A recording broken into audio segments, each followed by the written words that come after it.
Good morning and welcome to Rising. Happy Friday. I'm filling in for Amber Duke for the second Friday in a row. Two Fridays. I'm getting used to this. Long weeks when you do 5 days in a row. I'm not sure how you do it, Lindsay. You know what? It's just every working American at home pretty much does these 5-day weeks, and you can on with me, Robby. Look, I'm going to pull him into 5 days. Now I'm a real working class, roll up my sleeves. Yes, get your hands dirty. Yeah, I see how it is. So we have a lot to talk about on the show besides getting Robby here on Fridays. Coming up on Rising, the FBI has raided John Bolton's house. We're going to definitely discuss that. Also, Cracker Barrel's new logo change has many people outraged. And I'll be discussing President Trump's attack on Smithsonian museums. But first, we're going to start like we always do. Robby, what's on your radar? Can't wait to get to some of these other subjects, but for right now, another day, another reality check for the Democratic Party. Their candidates have alienated Gen Z, particularly white young men, although young men of color aren't huge fans of Democrats either.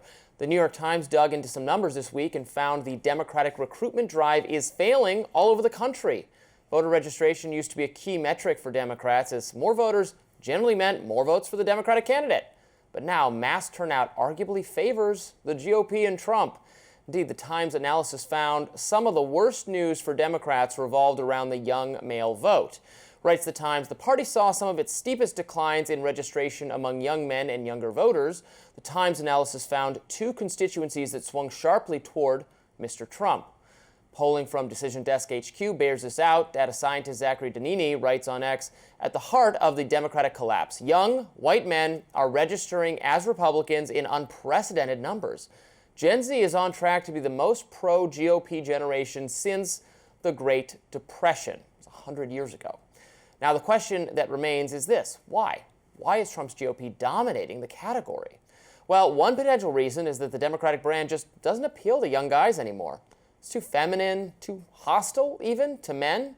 That's what my friend, the independent journalist Zed Jolani, thinks the problem is. He writes on X, Democrats need to explicitly oppose misandry and distance themselves from liberal influencers who demonize men. Misandry is hatred of men. He's hitting the nail on the head. For years, perhaps decades, Democratic messaging has emphasized how our legal system, our economic system, our cultural traditions have harmed people of color, women, gay people, trans people, illegal immigrants, Muslims, Native Americans, the disabled, the economically insecure, and so on and so on and so on. Progressive activists have worked tirelessly to invent new categories of oppression and marginalization because perceived victim status is a ticket to greater influence within the cultural upper echelons of the Democratic Party. And this story of oppression and victimization needs a villain. Ivy League progressives have cast men and white people as the primary antagonists. I think the reason this messaging is especially alienating to young men is that, well, they probably feel like victims themselves sometimes, but they lack the option to describe themselves as such and suddenly enjoy the pity of progressive elites. Yet young men are increasingly disadvantaged in terms of their economic opportunities, their educational outcomes for certain, their health outcomes, and so on. And since older Americans, including, to be clear, older white Americans, are hoarding significant generational wealth, the boomers, for instance, prefer policies that keep their home prices high, sky high, it's harder for young guys to serve as providers and breadwinners. I think it can be really, really hard for them to buy homes, which isn't, strictly speaking, a problem just for men, of course. But a lot of young guys still have a sense, perhaps old-fashioned, that they're the ones who are supposed to be providing these things for their wives and for their own kids, or kids that they would have if they could afford to do so. The Democratic Party seems indifferent to these problems, and its most prominent surrogates often seem like they hate the people suffering from them, by which I mean elite campus liberals, some members of progressive media, and also liberal Hollywood. Until liberals fix this branding problem, male Zoomers are going to be in the Trump camp. And we'll be talking about the Hollywood aspect of this a little later on, as Disney is trying to figure out how can we get this demographic to watch our movies again. And I'll have some ideas on that. Well, look, numbers don't lie. So when I saw this, I had to comb through to make sure Robby wasn't putting some icing on that cake. Oh, but it was really the spin zone. Yeah, I was making sure it wasn't too overly flavorful with your perspective on it. But I was like, oh, wow, this is a problem. Yeah. And I think that there are some solutions. Like, first, you have to address the trust gap that happened with President Biden and going into Kamala and the election results. I don't think that ever was addressed head on. I know that you more want to comb through Biden's cognitive decline, but also I think they should talk about the way forward. And when they start talking about that, address that perhaps that was mishandled. that's fine to do, not harp on it. I also think that they need to get back into the community and have conversations with people like Democrats, unlike Republicans, have been doing all summer recess with their free time home from Congress because they're ready to face the people and talk about how. I mean, the town halls. Yeah. Yeah, young guys are not going to those things. Yeah. Those are for old Fine, people. but They're for old women. They're not. They're for retirees People are who have civically time engaged to go to the town. No. But third, they should play offense, not defense. So if you see what Governor Gavin Newsom is doing, which I have been tickled by and praising all week, it's the fact that you are getting ahead of it with messaging, with gaining attention, using social media, doing podcasts. These are all effective tools. Yeah, those things are more. Yeah, now we want to talk about the policy. So there should be not one accord, because Republicans are not on one accord. So there shouldn't just be one main message, but there should be goals that we're striving to and a few ways to get there that are clearly laid out. Like, the game plan is laid out. Like we always talk about, like with the Republicans, I call Project 2025 the boogeyman that is a, deterrence to what we actually should be accomplishing, in my opinion, for the nation. But you say it was just a laid out plan, right? So there was one that Trump was not acknowledging that he followed, but there was a plan that he is following. Mm-hmm. And so I think the same thing with Democrats. They started this idea. We've interviewed people about creating their own Project 2029. So we'll see if they do. I don't know if they should go with that name, but there should be a laid out guideline on what the exact plans for the party are as a whole, as opposed to, like you did, they overcorrected sometimes, trying to figure out how to be in the forefront of every single social issue. Maybe there are some economic issues that are more pressing that they need to go figure out with local young people.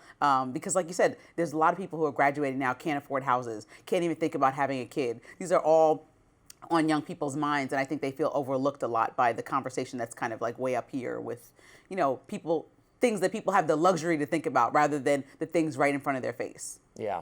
And I don't think you can underrate the effect that the demonization not really from the Democratic Party itself or its candidates, but from the people who are stand-ins for the Democratic Party, progressive commentators, campus radicals, for which, the white men are like the greatest boogeyman that has ever lived. That's had an effect over time, I think. Well, I think that there is always a need for things like feminism, empowerment, elevating people of color, right, because of systemic issues in our society that have paid women less, put women in positions where they weren't, earning the same thing, or heads of households, denied loans to people of color, things like that have happened systemically built in based on racist systems that we have in place.